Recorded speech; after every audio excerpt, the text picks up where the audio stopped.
అధిక దిగుబడుల కోసం మితిమీరిన రసాయనిక ఎరువులు, పురుగుల మందుల వాడకం వల్ల భూమిలో సేంద్రియ కర్బనం తగ్గిపోయి చౌడు శాతం పెరిగిపోతోంది. పంటల సాగుకు పనికిరాకుండా పోతోంది. ఎంత పెట్టుబడి పెట్టినా దిగుబడి రాక రైతులు నష్టపోతున్నారు. ఇలాంటి పరిస్థితుల్లో జీలుగు, జనుము, పెళ్లి పెసర, పచ్చిరొట్ట పంటల్ని పెంచి నేలలో కలియ దున్నడం ద్వారా భూసారం పెంచుకోవచ్చు. పశువుల ఎరువు లభ్యత తక్కువగా ఉన్న ప్రస్తుత పరిస్థితుల్లో పచ్చిరొట్ట పైర్ల సాగు రైతుకు సులభమైన మార్గమంటున్నారు శాస్త్రవేత్తలు.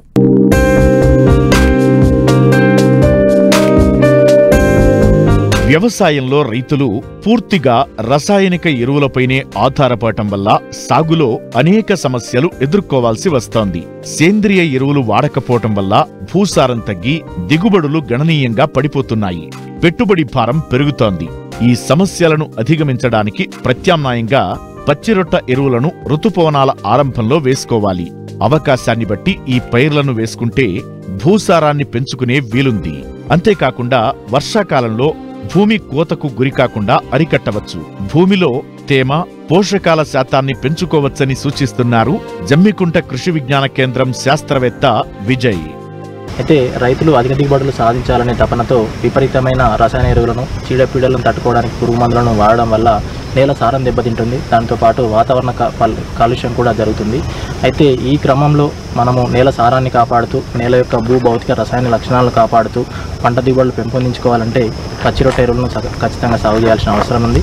నేల లోపల మనము ఈ పచ్చిరొట్ట ఎరువులు సాగు చేసినప్పుడు అవి ఈజీగా మనకు తేలికగా చిరికిపోయి మనకు నేలకు బలాన్ని చేకూర్చే ఎరువుల పంటలనే పచ్చిరొట్ట ఎరువులు అంటారు. పచ్చిరొట్ట ఎరువుల్లో కనుక ముఖ్యంగా చూసుకున్నట్లయితే మనకు జనుము కానివ్వండి, జీలుగా కానివ్వండి, ఉలవలు కానివ్వండి, పిల్లి పెసర కానివ్వండి, అదేవిధంగా పెసర పంటను కూడా మనం పచ్చిరొట్ట ఎరువులుగా సాగు చేసుకోవచ్చు. అయితే ముఖ్యంగా మనకు అన్ని రకాల నేలలకు, చౌడు భూములకు కూడా అనుకూలంగా ఉండి నేలలో కొంచెము మనకు సత్తువను చేకూర్చేది ఎక్కువగా అంటే జీలుగా పంట. ఈ జీలుగా పంట కనుక చూసుకున్నట్లయితే సాధారణంగా మనకు ఎకరానికి ఒక 10 నుండి 12 కిలోల విత్తనం సరిపోతుంది. మనం విత్తనం విత్తుకున్న తర్వాత పూత దశలో కనుక కలియదునుకున్నట్లయితే సాధారణంగా ఒక ఎకరానికి 9 నుండి 10 టన్నుల పచ్చిరొట్ట లభిస్తుంది. దానితో పాటు జనుము పంటను కూడా మనము పచ్చిరొట్ట ఎరువుగా వాడుకోవచ్చు. జనుము పంటను కనుక చూసుకున్నట్లయితే ఎకరానికి 10 నుండి 15 కిలోల విత్తనం సరిపోతుంది.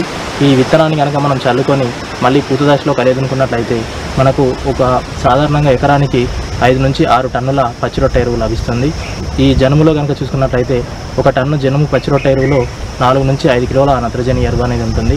అయితే ఈ జీలుగా జనుములతో పాటు మనము పిల్లి పెసర, ఉలవ పంటలను కూడా, వెంపలి వంటి పంటలను కూడా ఈ పచ్చిరొట్ట ఎరువులుగా వాడుకోవచ్చు. వీటితో పాటు పెసర పంటను కూడా పచ్చిరొట్ట ఎరువుగా వాడుకోవచ్చు. పెసర పంటను కనుక చూసుకున్నట్లయితే పెసరలో మనకు యాదాద్రి అని చెప్పేసి వరంగల్ వారితే విడుదల చేయబడిన WGG42 అనే రకం కూడా పంటకాలం 58 నుండి 60 రోజులుండి దీన్ని కనుక మనం సాగు చేసుకున్నట్లయితే ఇప్పుడు జూన్ మొదట్లో తొలకరి వర్షాలు పడిన తర్వాత సాగు చేసుకున్నట్లయితే మనము వీలైతే పెసరను తీసుకోవచ్చు, లేదంటే మనం పచ్చిరొట్ట ఎరువుగా కూడా కలియదునుకోవడానికి అవకాశం ఉంటుంది. అయితే ఈ పచ్చిరొట్ట ఎరువులు ఏవి సాగు చేసినా కానీ మనకు పూత దశలో కనుక కలియదునుకోవడం వల్ల మన నేలలో నత్రజని స్థిరీకరించబడుతుంది.